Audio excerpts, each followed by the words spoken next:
Live? Are we live? Are we live? E.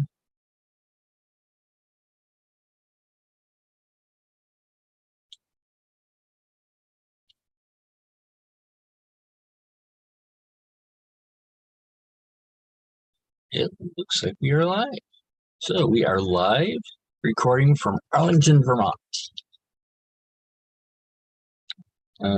This is Happy Valley Hobbies. I'm Mr. Katie, and these are hobbies that make me happy. We just had a major storm go through, so I'm assuming everything is going to work out fine. But we shall see. All right, let's pop out the chat. There.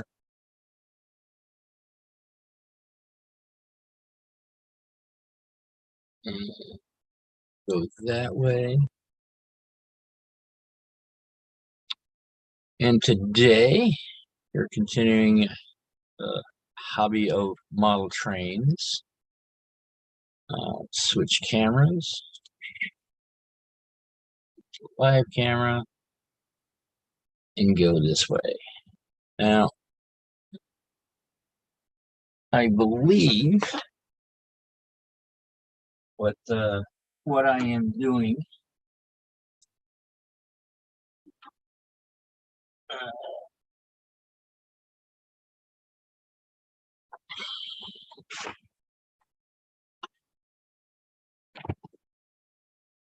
let's see about possibly integrating covered bridge to the diorama, and eventually see about adding ballast and all that stuff. First, I'm going to see if track nails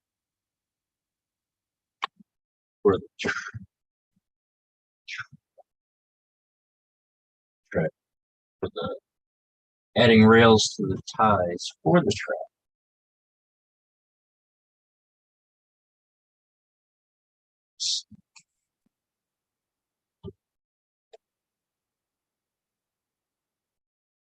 The challenge is I haven't done that much in hand laying track, so it's going to be a bit of a challenge, which is okay.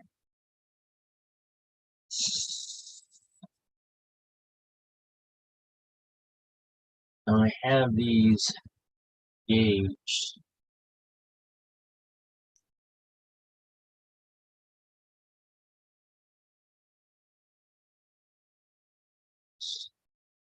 Are gauged to not your standard gauge. It's not standard teaching skill.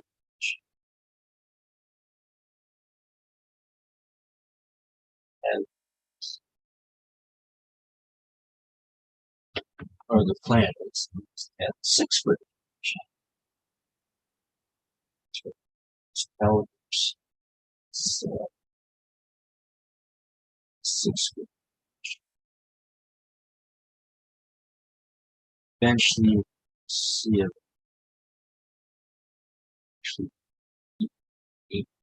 actually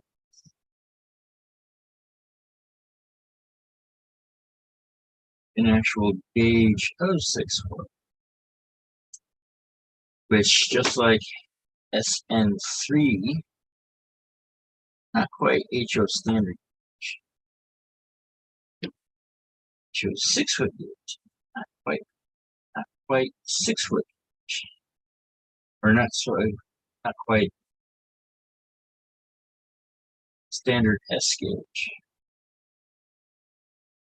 So, challenge there.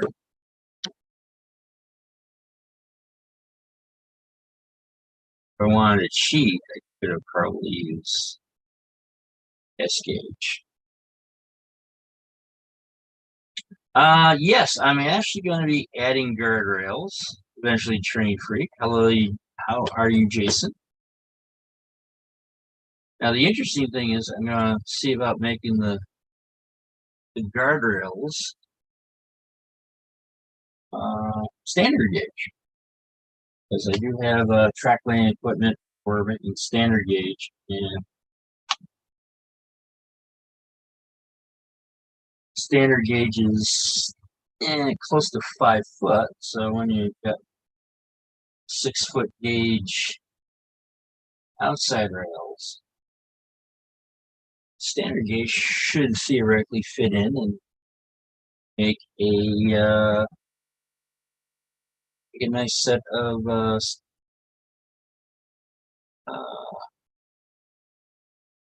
guardrails for 6 foot.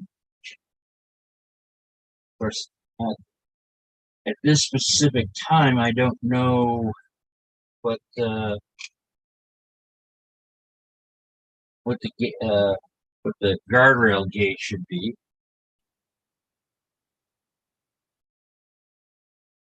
Ooh, you have a train show this weekend.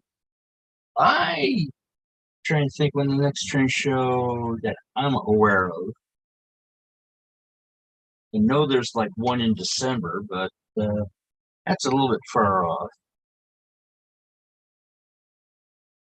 Actually planning on going to one hobby shop that I've been hanging out with, going to and, in Lee, Massachusetts, which is about an hour away. About mostly all the different model train shops that I go to are an hour away, depending on which direction I'm going in. Some are more better than others, but that's the way things are. Yeah.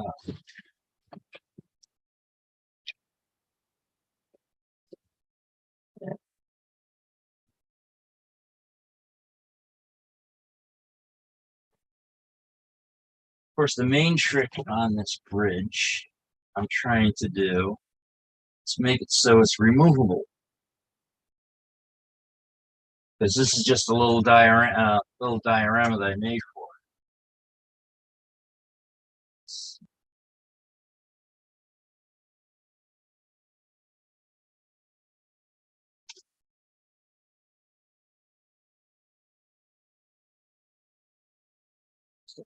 So,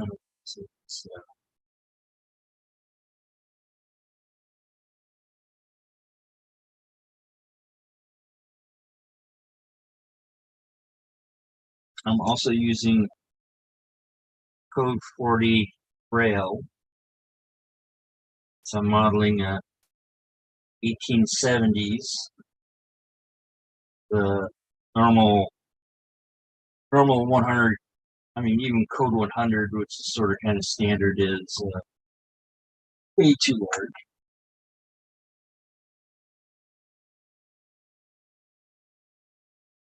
Even for it's it's even considered large for modern stuff.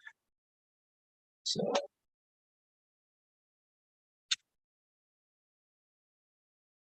hello there, Anthony Dodge. Thank you for coming.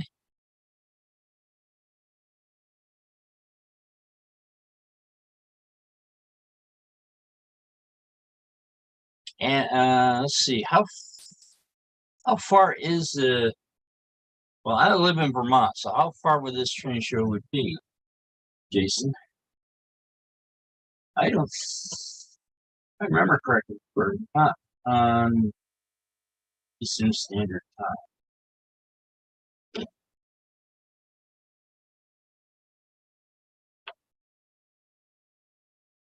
I did buy some micro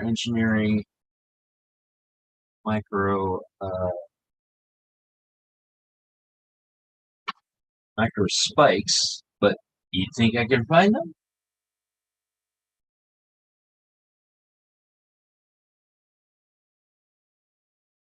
Central Arkansas. Yeah, it might take me a while to get there.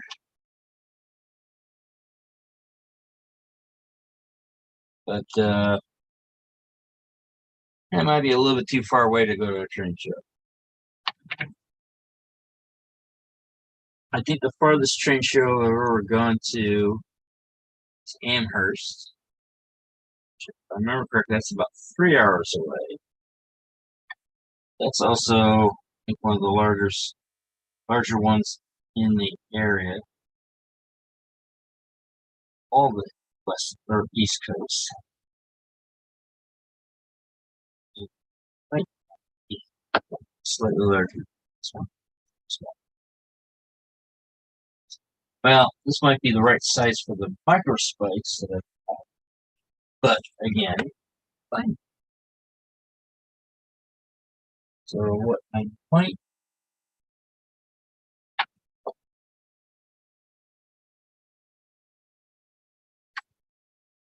use might use the spikes and as a sort of temporary thing to sort of turn around and just put things in place and glue everything.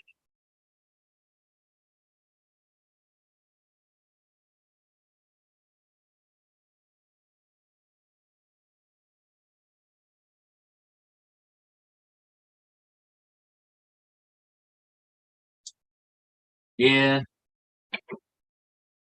Well, one of the annoying things I would have to say is that I actually am. Well, if I had a good throwing arm, I could hit the railway station in Arlington, Vermont. However, it's now private residence because they hadn't, as far as I know, they haven't had rail service, passenger rail service since the 50s.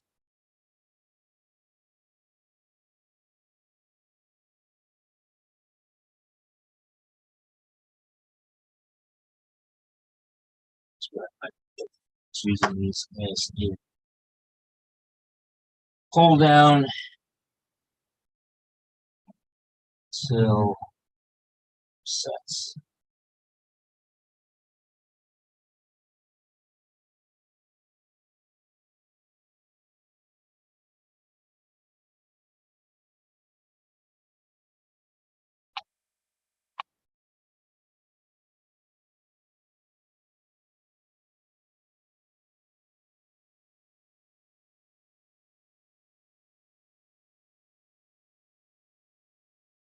Of course, after getting this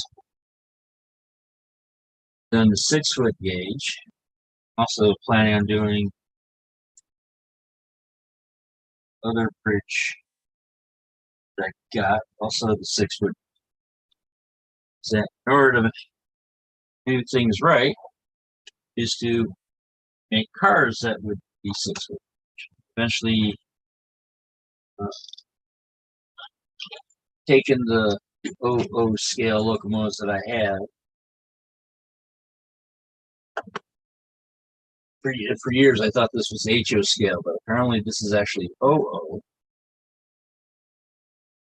because it comes out to be a scale 11 foot wide, not 10. So I have to find a way to regaging the tender wheels are going to be easy. Regaging the drivers and all that, that's going to be a challenge.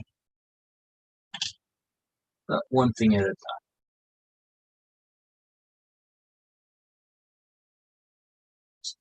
That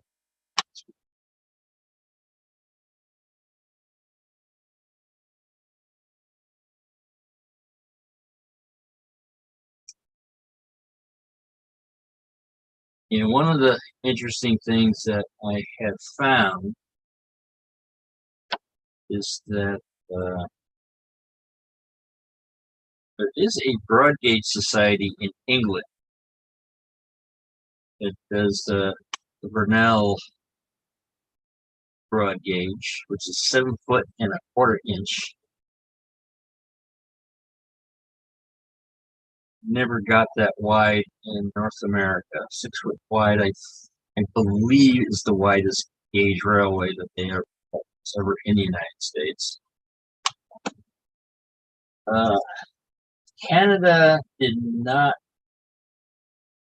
have an official uh, gauge until they decided to go standard gauge.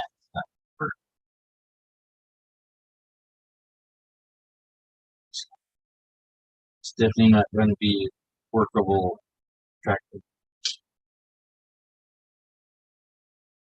They didn't come out and well,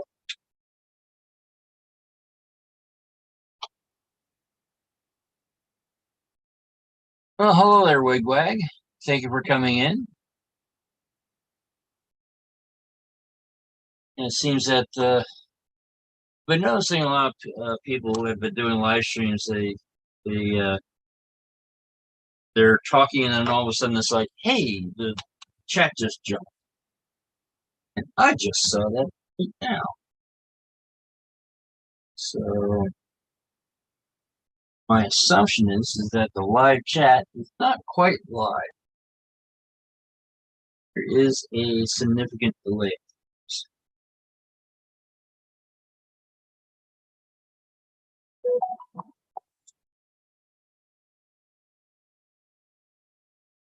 And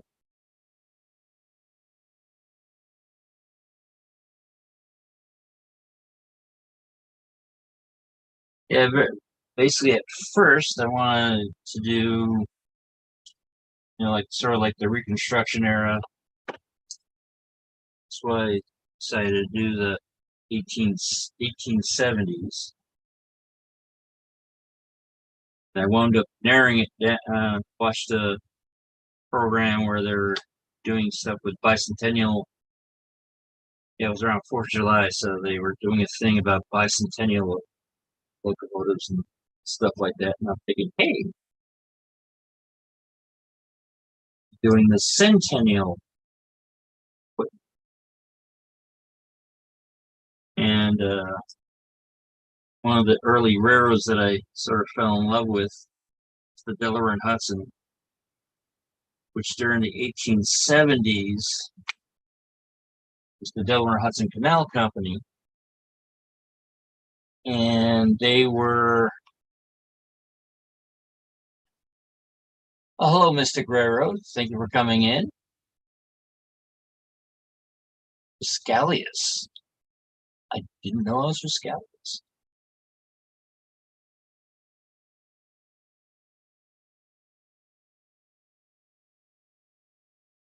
And apparently Mystic River has nicknames for everybody else.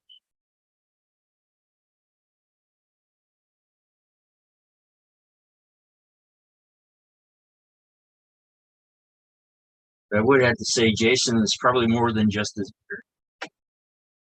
That's my assumption.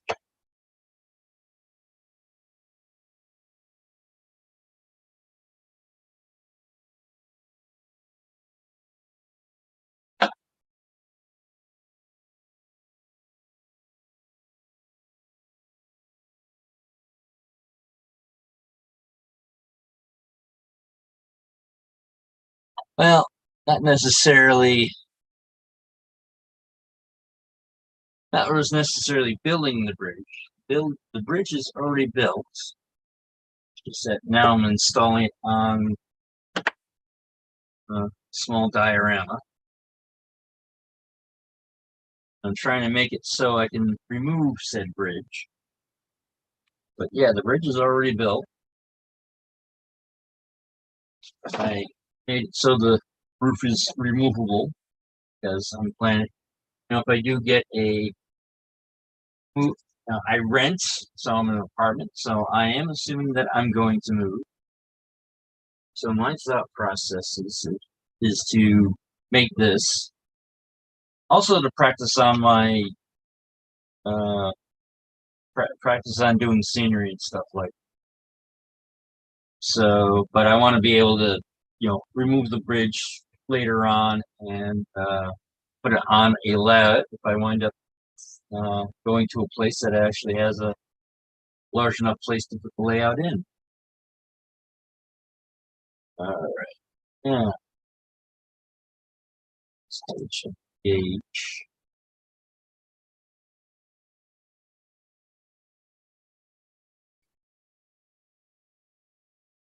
course, now I have a lathe, so I'm actually concentrating on making proper 6-foot gauge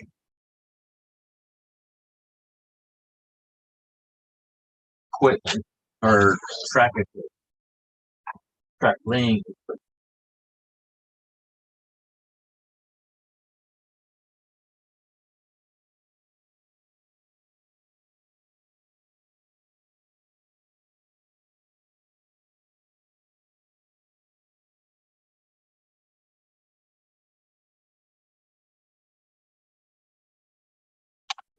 Oh, my eyes today, so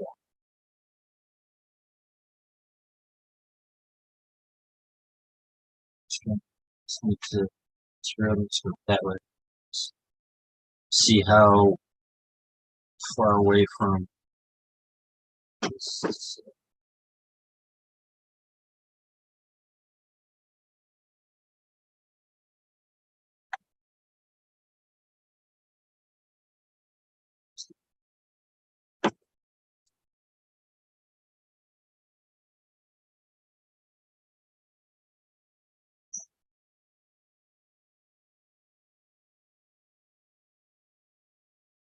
And that's why I actually wound up buying a track laying gauge, track laying setup from Bass Tracks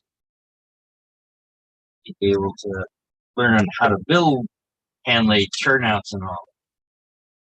So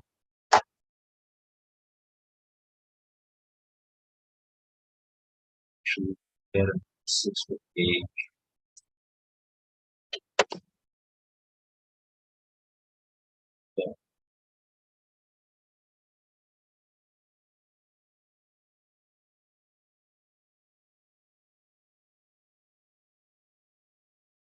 Yeah. Anyone with a calibrated eye would be looking at this and going like, that looks 6 foot. That looks like S gauge, not HO. But S gauge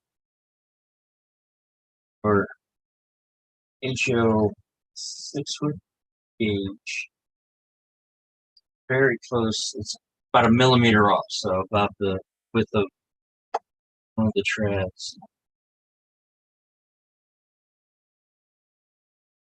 But one of the disadvantages of doing this is that pretty much I got to either modify or make all the equipment myself because, as far as I know, no one has ever done anything in 6 foot.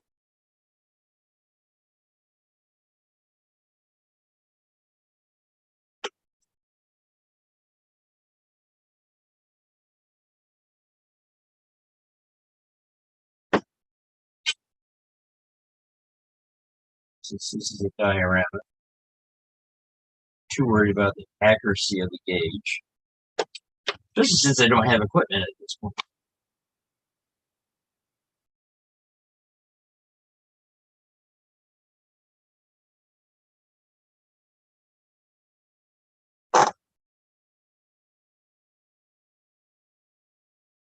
Hello, Trackside Mike. Thank you for coming in.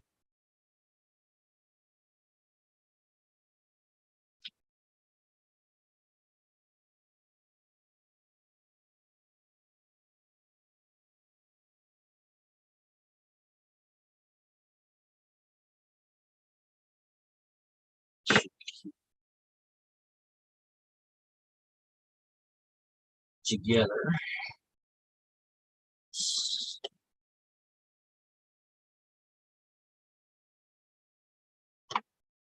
Look straight.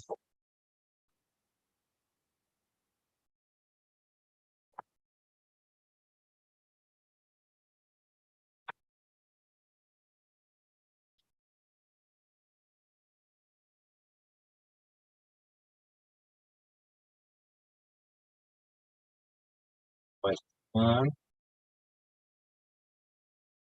or as say across the pond, PPA.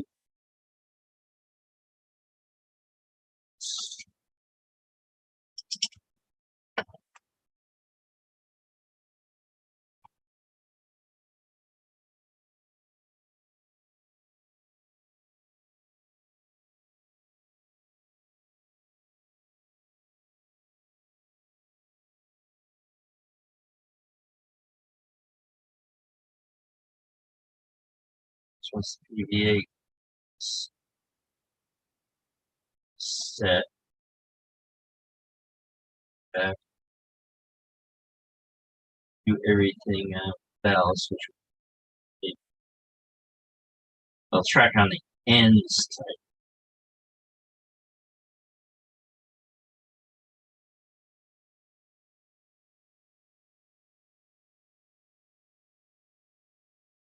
Right away to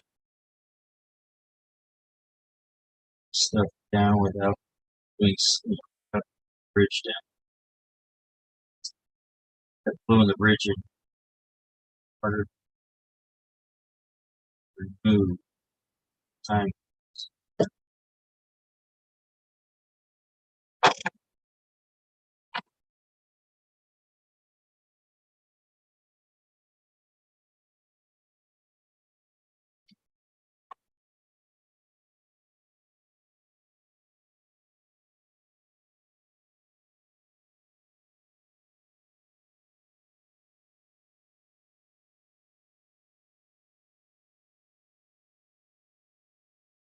Using a collapsible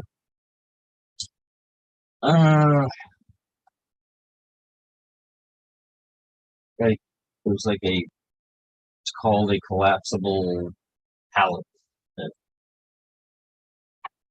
use it for normally using for different and stuff like you can see you got these little small things where you're painting and mix your paint in the larger things, and then there's a place to hold different brushes.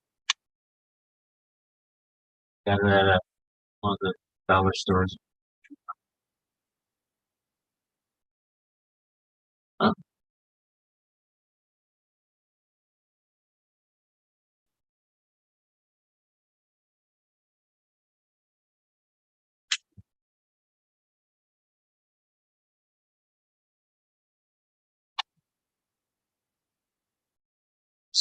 This is all said and done. I'm planning on going to New Trex Modeling for their monthly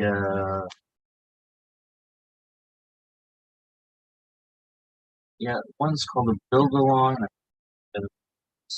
Build along is where you're actually following someone building this, which I have done with this.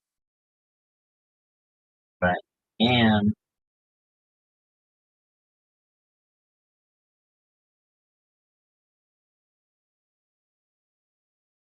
oh, my build, that's what it's called. Basically, hey, this is what I'm doing.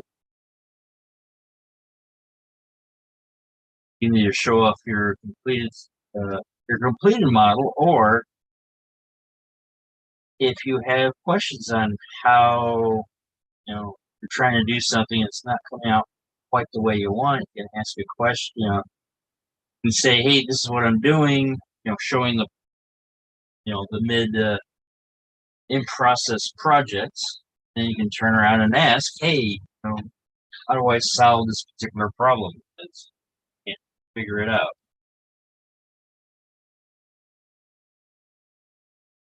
And that's what Jim Kello, the host of the thing, wanted to do the channel.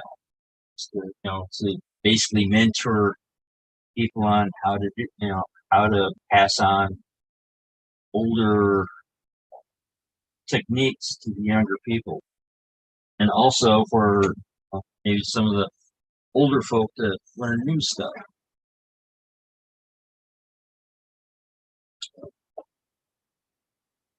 One of their most popular segments is Quick Tips, which they, used to be Paul Thompson that was doing the Quick Tips. Then he found out that it's like, wow, this is a lot, after he got the initial Quick Tips out of the way, he's like, wow, this is harder trying to find more and more tips to do. They do all sorts of scales. They recently just had a discussion on S scale.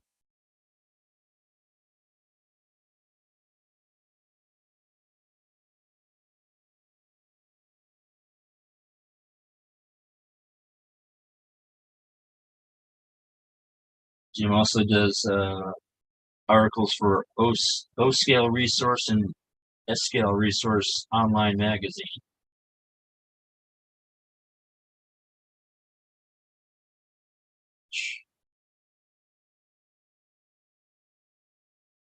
Might throw my hat in the ring on that, saying that, well, it's not quite as good.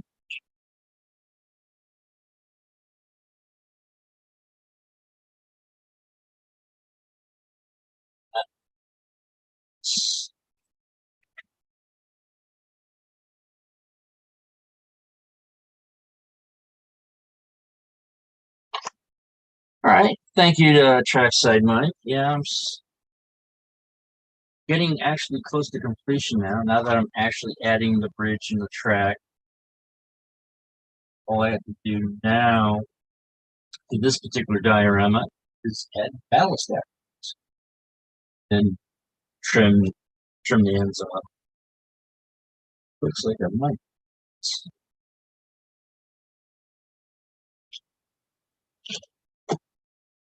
Good thing fast tracks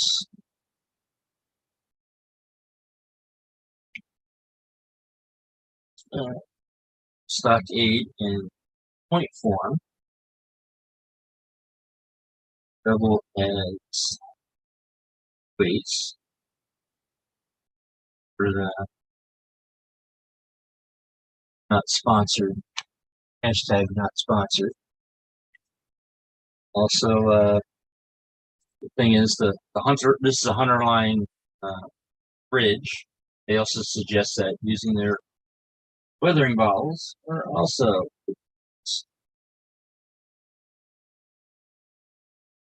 there's a problem. So it's the lack of space. And since we're more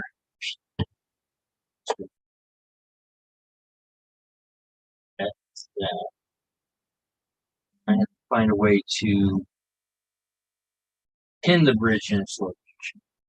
Same thing with adding the top.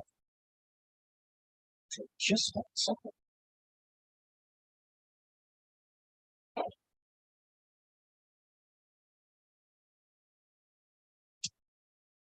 I do have the top to go with it. So I probably should also find a way to make this so maybe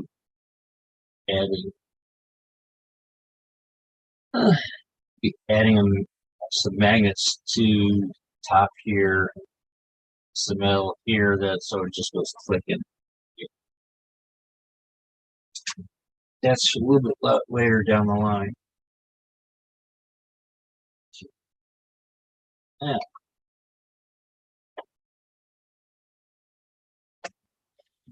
Once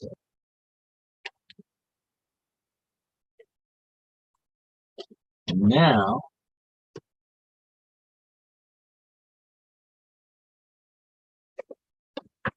I'm not quite the same look, same spot as this one. This one is for, whoops, I am so sorry.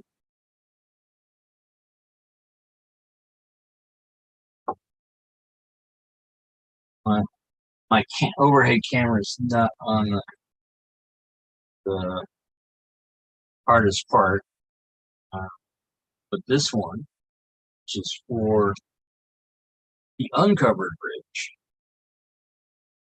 it's not quite to this level of adding stuff yet. It's close.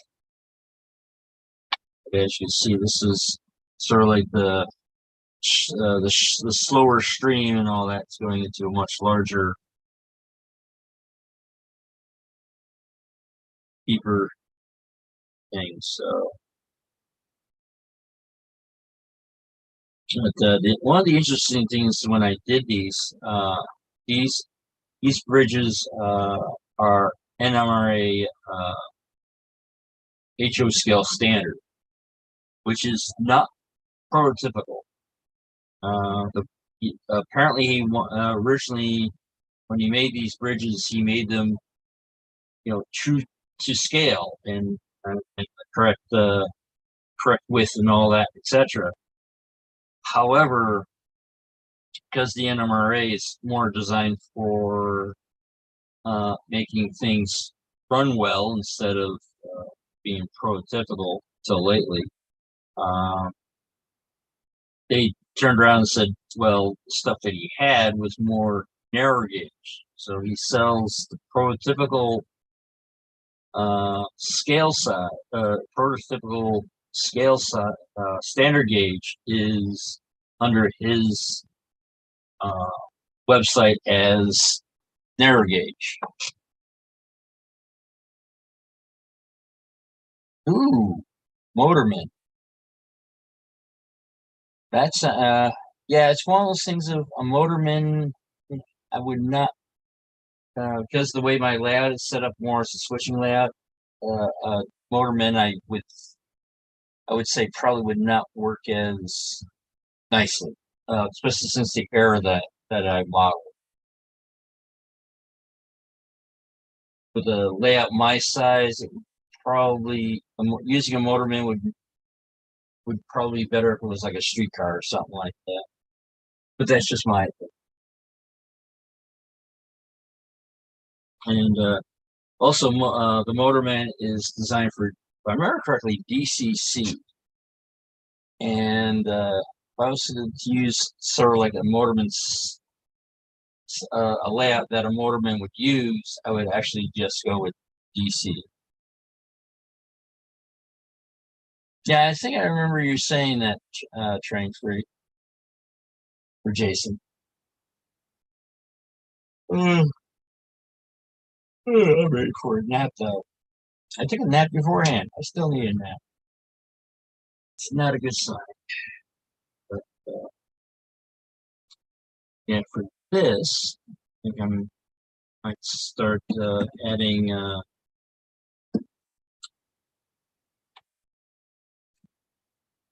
it's not crits. Uh, turf, pine grass turf. Yeah, what I wound up doing is I wound up buying a Woodland Scenics kit that had all. I wanted one that actually had all the water features on it because I was planning on. Well, I was starting the trestle that I got. Wanted a small little stream to go in through. So, but they didn't have the water one, so I went with the mountain one so I could make rocks and all that stuff. That's what I'm thinking about doing on this next is adding rocks. It required me to find where my rocks and rocks.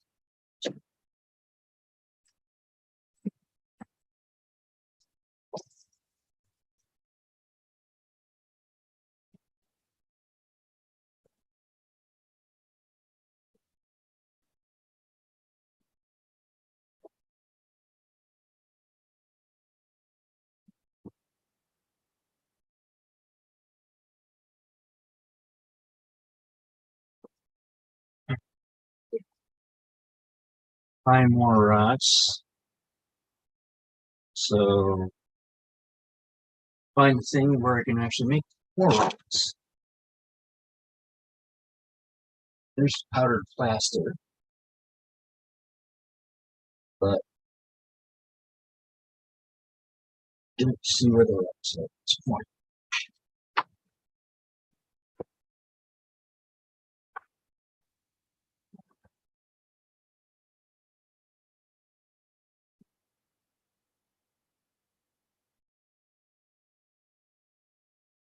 It's one thing I need to see about doing. I have a small. This is actually, from what I understand, N scale. It came in with a. I bought it with a box full of different stuff and all that. And this N scale culverts came with it. So, yeah, another good diorama in the future.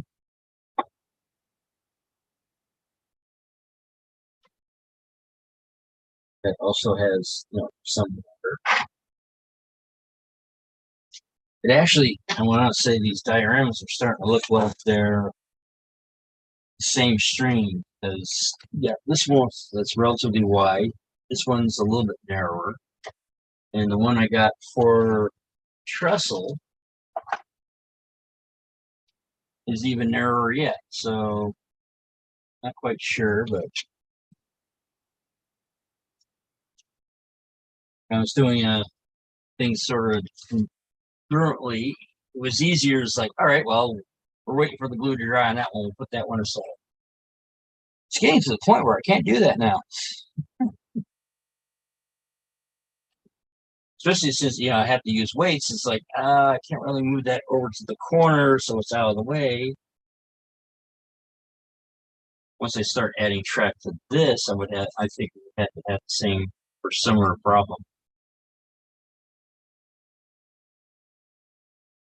But one of the challenges is that making it so that the bridges can be taken. That's going to be my hardest challenge.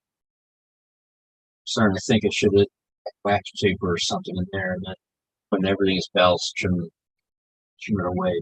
It's too late for that. But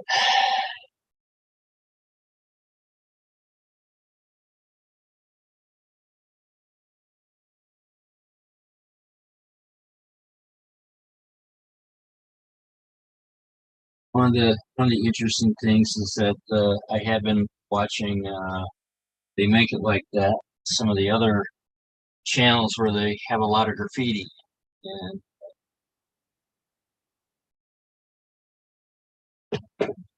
sort of kind of glad that I followed this era because I want to say there probably was graffiti slash vandalism.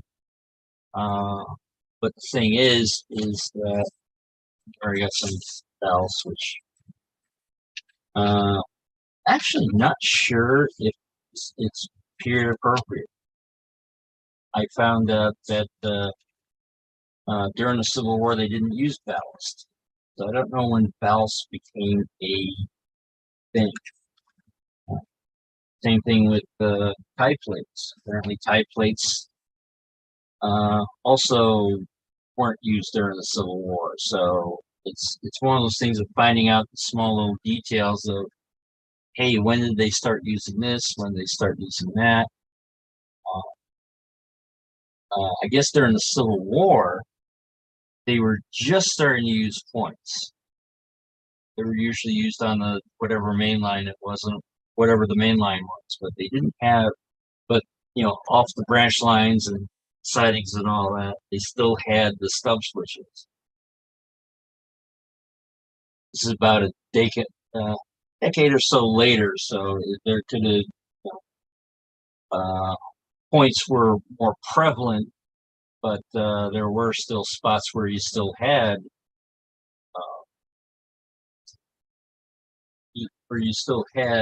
the stub switches. Another interesting detail is that pretty much this era that I got is sort of not very well represented because you either got the older locomotives from the Civil War era, which was Lincoln pin and hand and steam brakes, or you had the turn of the century. Civil War had caulk. Yep, that would be correct. And thing is that caulk eventually washes away. So, all right. Well, see you later, Mystic Railroad. And I think, did I miss that trackside? All right. Yeah, I did miss trackside Mike saying goodbye. And that's another thing is that I I've been hearing on other channels, and apparently it's now happening with mine. Is that there's no activity, and then all of a sudden it's like a whole screen goes by, or half a screen. Oh, it works on both DC and DCC. All right. Well, again, mine's more of an operational switching layout than a uh,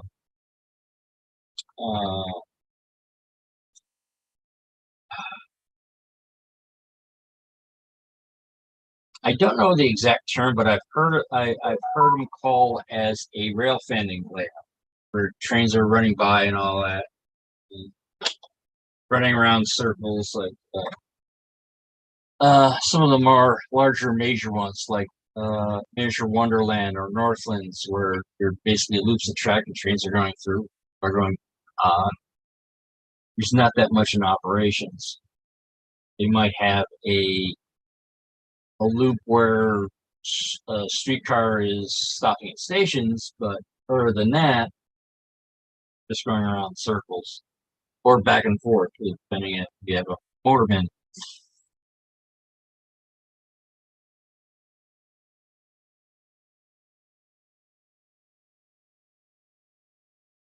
All right. I'm assuming wigwag. That's the 1970s and early 80s. I model the 1870s.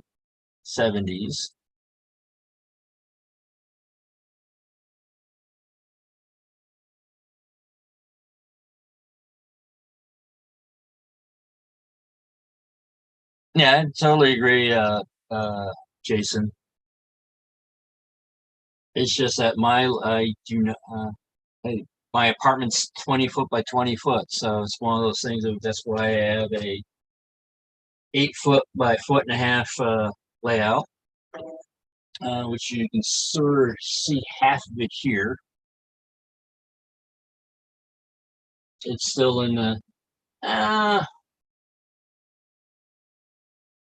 just I want to say painted plywood Pacific, because it is painted. It's just that it's still there's no. It's basically green brown. Basically, I took the plywood, painted it all brown, and then added track to it.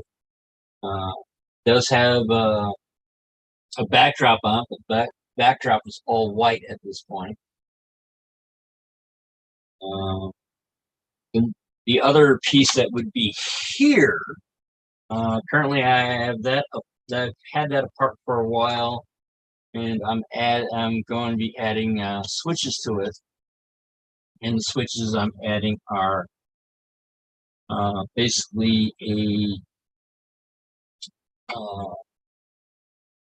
uh, right mount, double pole, little throw switch mounted onto two small pieces of hardwood drilled, and then the,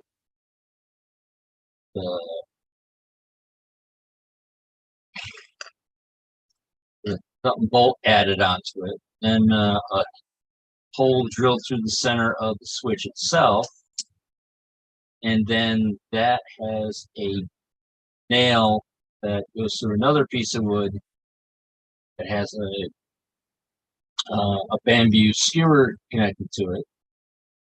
Right now, Right now, it's adjustable, but I do have ones where I got tape, so I tape on it, sort of position it, and then when I'm ready to finalize the location, glue switch in, and then glue this part in, and then this pops out. The fascia would be like right here. There's like a half drilled in hole into the fascia. So the knob, these knobs are wooden knobs you get at the local hardware shop. It just bought a bit that would be larger, so it would go through. So these would sit in flush. But then I happened to realize that I couldn't grab it and all that, so that's why I took them and then cut them in wide so I can actually grab onto it. Which has an extra benefit that I didn't realize, because when the layout is transported, everything is uh, everything is pushed in. and I could use the position of either straight up and down or sideways as the how the switch is when everything is pressed in.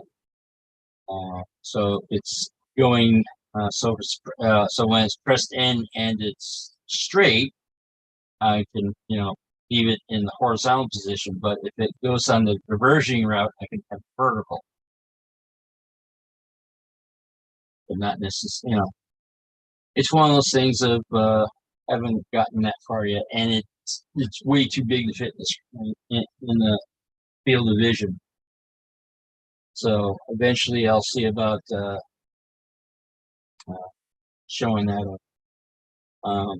There is a Facebook group that I follow, a couple of them actually, that had to deal with what they call small and micro layouts. Mine, 8 foot by 1.5 foot wide, is considered small, not micro. If I had made it a foot wide, then it would squeeze in there, because they consider a micro layout is 4 foot square. Mine's 6 square feet, so 12 square feet, so it doesn't fit in. Well, hello, Dundas. Thank you for coming in. All right, see you around, Jason. And it's almost starting to get close to time for Opa Dodge start his stream. So, right now I'm just waiting for paint for here to, or not paint, glue to dry. Hence why I got bottles on top of the track. And probably do is actually add nails on the side, so sort of center stuff. Probably do that off screen. All right. To switch cameras again. Check for the shakiness.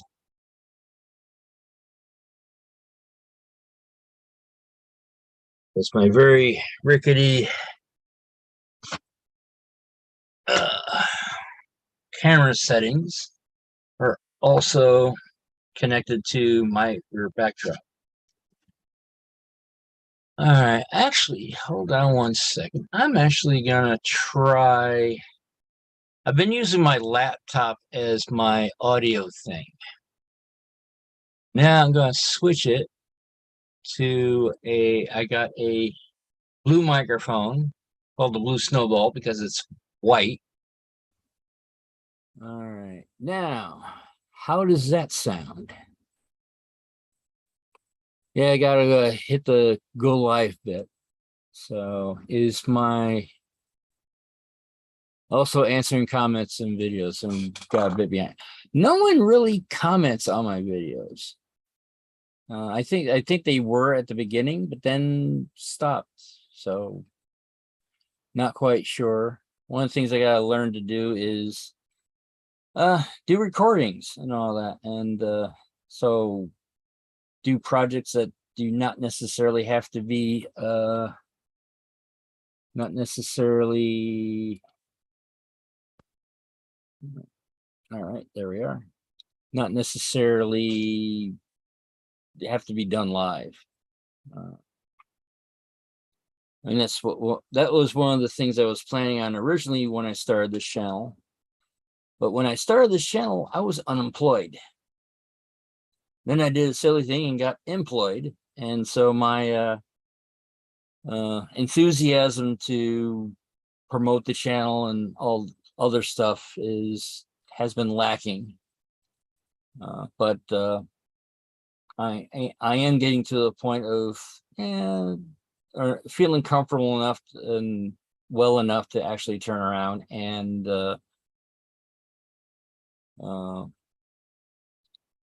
maybe do a little bit more self promotion and stuff like that. But from what I understand,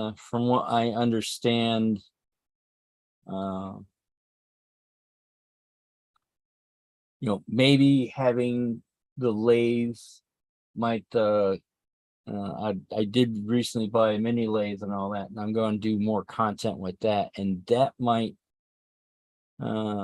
get people, not necessarily with model trains, but maybe models in general, uh, to maybe like and subscribe and all that fun stuff. But I would have to say I never really. I think at first I was thinking, oh well, since I'm unemployed, maybe this will be an income stream. I've given up on that.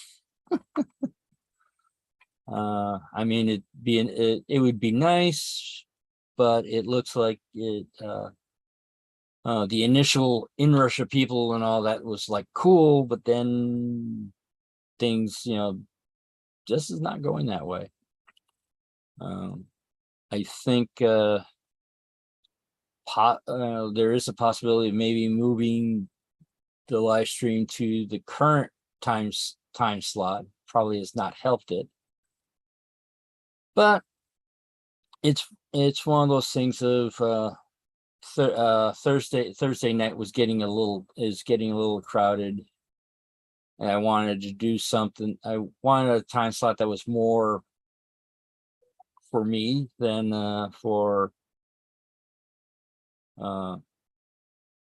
other people. I mean, it's like there's like for one, there is a farmers market that's on Friday. That starts that start at 4. So that's why I had my original schedule from 4 to 3 to 4. Then I found out that Anthony Dodge's stream started at 2:30, and I like watching him. So it's like one of those things of, wait a minute, I'm going to be missing half of what he's doing. So that's why I moved it up a half an hour.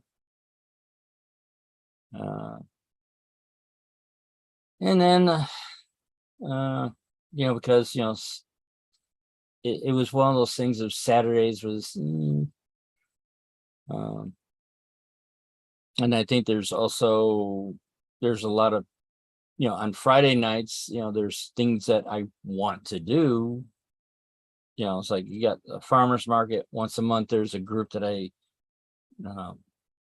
hang out with, but the thing is that they start at 6 and end at, well, there has been times that it's went on all the way to the other day. So it's one of those things of that was, and plus the that particular group that I hang out with is an hour away. So I have to, they start at 6. That means I have to leave at 5 in order to get them towards me. I mean, it's an informal meeting. It's, just a lot of techie guys hanging out with each other. That there is a lot of time. I know how to do computers and microcontrollers and all that, but they're talking about cybersecurity and cloud computing, and that just flies right over my head. But we get, I would have to say we get a lot of the same jokes. But well, it looks like it's a couple of minutes before Anthony Dodge starts, so I guess I'll wrap this up. And it looked like the weather was not happy when I was earlier with Steve Chyler's live stream.